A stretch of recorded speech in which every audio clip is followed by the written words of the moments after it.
everyone, we are going to do an update video on the celery that we cut in class with our children. We have, you can tell which one is doing better. It actually is the children's one, which isn't that cool? This is about, I believe, this one is about 2 weeks. 2 weeks old, and this one is about just about 2 weeks old. So they're about the same. They're about the same. Only difference is this one's got a little shorter. This one may have a couple more days on it than this one. So anyhow, so that is the updated version of the celery. Don't forget to clean out your water either daily or every other day. If it starts to look gross, clean it out earlier. Anyhow, so that's the updated on that. Next, this is our hanging dried celery, and then this is our laying flat celery. These were the two projects that we also did. If you can tell, they're about the same. They're about the same. The only thing that I prefer with the hanging is that it is actually, the stems actually dry out faster than the laying. The laying is still very moist. You can see how I'm pushing it, and it's not drying properly. So we are going to end up hanging this, the stems today.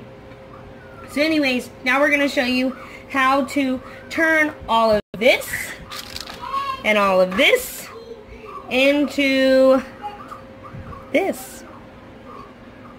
Okay, so we have a little before and a little now.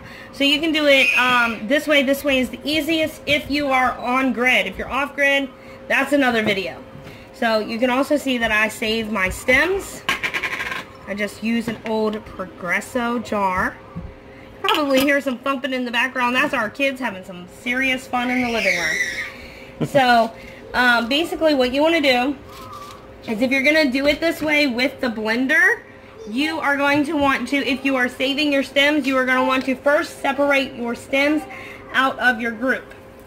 So I am just going to pull my big ones, and I'm going to go ahead and separate those and throw my leaves right into the blender.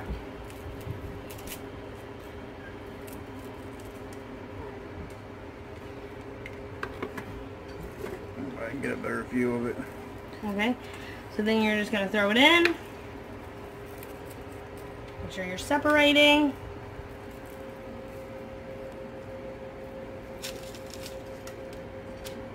Usually I get the children to help out, but there is a few of them that just is not feeling right today, so we're going to skip that with all the coughing. Like I said, with these, there are a few that's dried out really well. But, so those I'm going to separate, but the other ones, if they're still a little moist and squishy, you do not want to put them in your jar yet. They will mold. So if they are dried out fully, you can use them. My leaves are actually dried out very well, but my my stems are not in this group, so I'm going to go ahead and separate it.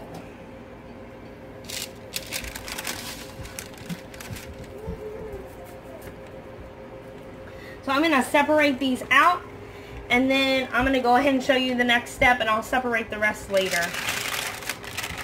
Okay.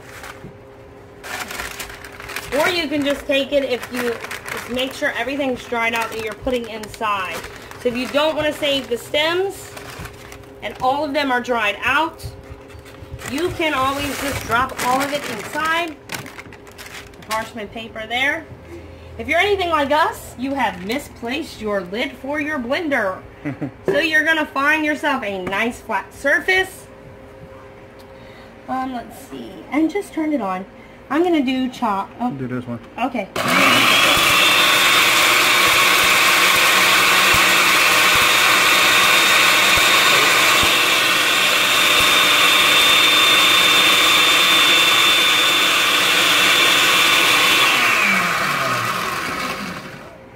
Just a few minutes.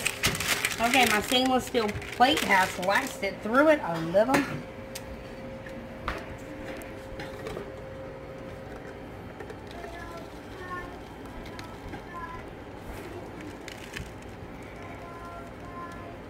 So basically, as you can tell, the blender has very finely mashed it up. You can see where I left some of the stems inside, so I could show you that you can process your stems. You can smell I wish that, you guys had smell-o-vision. This stuff is awesome. I am going to do a video on how we use this, a favorite recipe, but that's going to be at a later date. So basically what you're going to do is, if you have parchment paper, this works very well, or you could have just left it in your blender and you could have poured it inside. You can see there's still some stuff inside there. We're going to take a... You can just do this. Yeah, we're going to scrape it all out, but anyways, before you do that, just a disclosure, please pull off your bottom, take your blade out, then work with your hand. It's just, I would say it's common sense, people, but you know, if you're anything like me, you make mistakes when you're in a rush.